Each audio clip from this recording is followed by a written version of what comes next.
Hello everyone, আসসালামু আলাইকুম। সবাই কেমন আছো? আশা করি সবাই ভালো আছো। আজকে একদম অল্প উপকরণ দিয়ে, হাতের কাছে যে উপকরণই তোমাদের থাকুক না কেন তা দিয়েই কিন্তু মুখরোচক এই নুডলস রান্না করা যায়। এই নুডলস রান্না করার জন্য বেশি উপকরণের কোনো প্রয়োজন নেই। অল্প উপকরণ দিয়েই তুমি তোমার বাচ্চাদের, বাবা মা যেই থাকুক না কেন তোমার বাসায় সবার জন্য এরকম অল্প সময়ে কিন্তু নুডলস রান্না করে ফেলতে পারো। সকাল কিংবা বিকেলে বাচ্চাদের জন্য এরকম ঝটপট অল্প উপকরণ দিয়েই আর সুস্বাদু এর নুডলস রান্না করে সময় কম লেগেছে তাতে কি কিন্তু খেতে কিন্তু খুব মজা হয়েছে। ভীষণ মজার এই নুডলস রান্না করে ফেললাম। চলুন তাহলে ভিডিওটা শুরু করা যাক।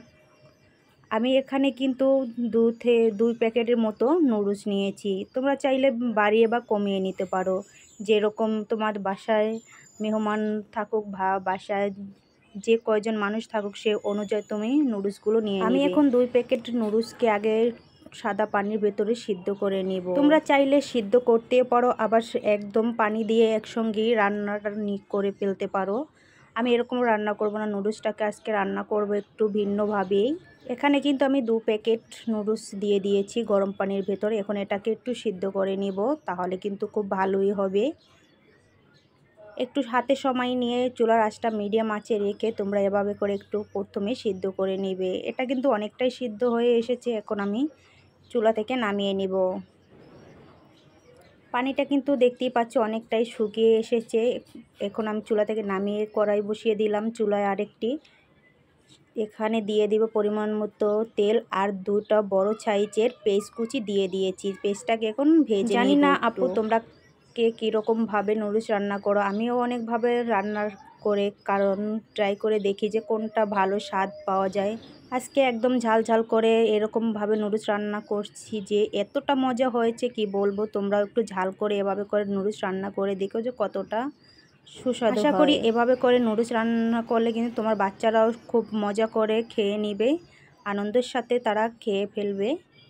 আমার বাবাও কখনো নুডলস তেমন একটা পছন্দ করে না, কিন্তু আমি এভাবে করে রান্না করে দিলেই কিন্তু খেয়ে খুব ভালোভাবেই নুডলসটাও খেয়ে ফেলতে পারে। তোমাদের সাথে কথা বলতে বলতে আমি কিন্তু পেঁয়াজের ভেতর 2টা ডিম দিয়ে কিছুক্ষণ ভেজে নিচ্ছি, ডিমটা যাতে কাঁচা গন্ধ চলে যায়। তারপরে দিয়ে দিলাম নুডলস। তুলে রেখেছি যে নুডলসটা, সে নুডলসটা দিয়ে একটু নাড়াচাড়া করে নিচ্ছি। চুলার আঁচটা কিন্তু আমি এখন লো আঁচে রেখে দিয়ে এটাকে একটু ভাজা ভাজা করে নিব।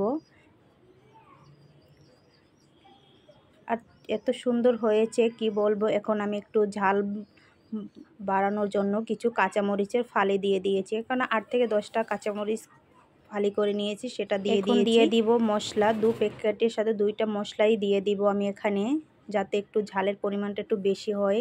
সেজন্য তো আমি কাঁচামরিচটাও ব্যবহার করেছি। এখানে বাড়তি মশলার কোনো প্রয়োজন নেই। হলুদের গুঁড়ো না, মরিচের গুঁড়ো, ধনিয়া জিরে গুঁড়ো কিছুই দিব না। একদম শুধু নুডলসের সঙ্গে যে মশলাটা পাওয়া যায় সে মশলাটাই দিয়েছি, আর কিছু কাঁচামরিচ দিয়েছি। বাড়তি মশলার কোনো প্রয়োজন নেই। এখন আবার কিছুক্ষণ নাড়াচাড়া করে একটু ভেজে নিব। তারপরে এটা আমি চুলা থেকে নামিয়ে নিব। এটা বেশি ভাজা কোনো প্রয়োজন নেই, কারণ এটা আগে সিদ্ধ করেই আমি নিয়েছিলাম। তোমরা একটু সময় নিয়ে একটু নাড়াচাড়া করে নিবে এভাবে। আশা করি ভিডিওটা দেখতে কিন্তু তোমাদের কাছে খুবই ভালো লাগবে। যদি ভিডিওটা ভালো লাগে তাহলে একটি লাইক, কমেন্ট ও শেয়ার করে দিবা। আর আমার চ্যানেলে যদি নতুন হয়ে থাকো তাহলে চ্যানেলটাকে সাবস্ক্রাইব করে দেখো। আমি চুলা থেকে কিন্তু এটা নামিয়ে নিয়েছি আর একটু পরিবেশন করে দেখাচ্ছি যে কত সুন্দর হয়েছে। আর এত সুন্দর একটি কালার আসছে কি বলবো, খেতে তো দারুণ হয়েছে। না খেলে তো বুঝতেই পারবে না। তোমরা এরকম একটু ট্রাই করে দেখো, অল্প সময় কিন্তু খুব মজাদার নুডলস রান্না করা যায়। তোমাদেরকে একটু পরিবেশন করে দেখায় দিলাম কত সুন্দর হয়েছে। সবাই ভালো থাকো, খোদা হাফেজ।